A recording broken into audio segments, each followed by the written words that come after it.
nadadala natin sa ating paglaki. So really important for us to recognize that. And another thing, we are all student athletes as well.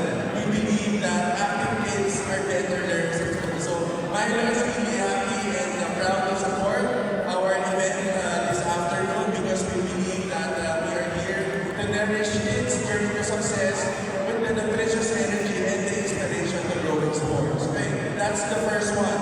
We recognize the importance of sports. Number two, I would like to recognize everyone who made this event possible, starting with the leadership of our President, Mr. Richard Green. Malakpakan po natin sa Congratulations for yet another successful qualifying round. And of course, our stakeholders and our partners from Vice Mayor Agnes and Mayor Brent as well. Our partners from the Philippine Olympic Committee and the Philippine Sports Commission. This would not be possible without everyone's support.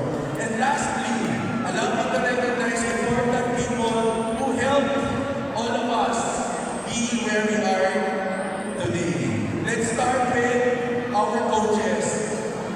Let's palakpakan natin mga coaches.